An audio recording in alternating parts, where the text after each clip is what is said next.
Hey there, welcome back to day 4 of our Get Your Read Alouds Organized workshop. I'm so excited about today because we're tackling something that so many of you mentioned is a real struggle, knowing what questions to ask during read alouds. Today's training is all about creating effective read aloud questions. Specifically, I'll be sharing the exact questions to ask for each comprehension strategy. And don't worry about remembering everything because your freebie today is a set of printable comprehension question stem cards for each strategy that you can keep right at your fingertips. By the end of today's session, you'll walk away with a huge win, the confidence to ask the right questions that truly develop your students' comprehension skills. I've read through all your comments in our group, and I hear you when you say things like, coming up with the right comprehension questions is overwhelming, and knowing when to pause and what to ask feels impossible. One teacher even wrote, I wish read alouds had stop and jots already on them with questions that go along with the book. I completely understand that feeling. Here's the thing, you're already doing the hard work of finding time for read alouds and selecting great books. Today, we're going to make sure those precious minutes count by creating questions that really get your students thinking deeply. By the end of today's session, you'll have created 3 to 5 ready-to-use questions for one of your sorted books. Plus, you'll have a simple system for creating effective questions for any book in your collection. Sound good? Let's dive in. Before we get into the how, let's talk about why strategic questioning is so powerful. According to research, the single most important activity for building reading success is reading aloud to children. But it's not just the reading. It's the conversation around the book that makes all the difference. When we ask thoughtful questions during a read aloud, we're transforming that passive listening into active engagement. Questions encourage students to think critically, connect the text to their own experiences, and develop crucial reading comprehension skills. They're also how we check for understanding and guide our students toward deeper thinking. And here's a practical benefit. Having prepared questions ready makes it much easier to justify your read aloud time to administrators. When they walk in and see you pausing to ask a strategic question that ties directly to a comprehension standard, they see intentional teaching, not just story time. Now, I want to share one of my favorite read aloud tricks that has been a game changer for me and countless teachers that I've worked with. If you've been around for a while, you might already know. I call it the sticky note strategy. Instead of trying to remember what questions to ask and where to pause, I write my questions on sticky notes and place them directly on the pages where I want to ask them.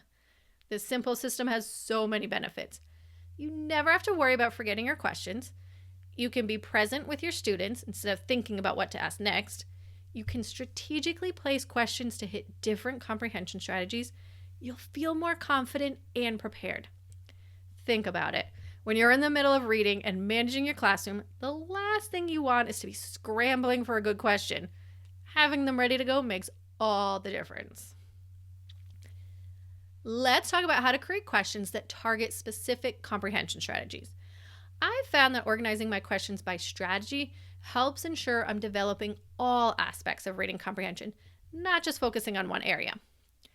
For making connections, try questions like, what does this remind you of in your own life? How is this character like someone you know? Does this book remind you of another book we've read? For predicting, you might ask, what do you think will happen next? Why do you think that? How do you think the character will solve this problem? Based on the cover, what do you think this book will be about? For inferring, which is reading between the lines, try, why do you think the character did that? How do you think the character is feeling right now? What clues tell you that? What does the author want us to learn from this story? If you're teaching a lesson on visualizing, you could ask, what picture do you see in your mind right now? What words helped you create that mental image? Which of your 5 senses would be most active in this scene? And for summarizing, what's the most important thing that happened in this part? If you had to tell someone what this book is about in one sentence, what would you say? What was the character's main problem and how was it solved? These question stems are just starting points though. You'll customize them to fit your specific book and lesson. The key is having a variety of questions that target different strategies. And remember, all of these question stems are, and more, are included in your freebie for today, the printable question stem cards. You can print these out, keep them handy, and never be at a loss for the right question again. Now let's talk about what makes questions truly effective. The best read aloud questions share certain characteristics. First, they're a mix of open-ended and text-dependent questions. Open-ended questions don't have right or wrong answers and really encourage thinking and discussion, while text-dependent questions require students to go back to the text for evidence. Second, good questions are clear and concise. If you find yourself explaining your question multiple times, it might be too complex. Third, effective questions are purposeful. Each one should have a clear instructional goal. Are you trying to build vocabulary, develop inferring skills, help students make connections? And finally, remember to allow that wait time after asking questions. Research shows that allowing a few seconds of silence after asking a question gives students time to process and leads to more thoughtful responses. Let's talk timing. When and how often should you pause to ask questions? For a typical picture book, I recommend planning 3 to 5 strategic stopping points. Too many interruptions can disrupt the flow and enjoyment of the story, while too few miss opportunities for engagement. The best places to pause are after introducing characters and setting, to check for understanding, at a major turning point or problem in the story, just before the climax for predictions, or after the resolution to discuss theme or lessons learned. Remember, you don't need to ask every question that comes to mind. Quality over quantity is key here. All right, let's put this into practice. Today's task is to create 3 to 5 questions for one of the books you sorted yesterday.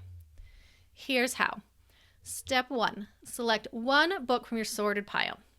Step 2, decide which comprehension strategy it's best for teaching. Step 3, look through the book and identify 3 to 5 strategic stopping points. 4, write one question for each stopping point on a sticky note. And 5, place the sticky notes directly on the pages in the book. This may seem like a small task, but trust me, having these questions ready will transform your read aloud experience. You'll feel more prepared, your students will be more engaged, and you'll know you're making the most of every minute. Once you complete this exercise, you'll have that confidence I promised, knowing exactly which questions to ask to develop your students' comprehension skills. It's a game changer. And as we wrap up today, I want to acknowledge something important. Creating questions for every book in your collection takes time, a lot of time. And I know time is exactly what many of you don't have. Just imagine how amazing it would be to open any book and find the perfect questions already there for you. To have every read aloud already planned with strategic questions that target specific comprehension skills. To never have to worry about what should I ask again. That's exactly what we'll be talking about tomorrow when we put everything together in our final session.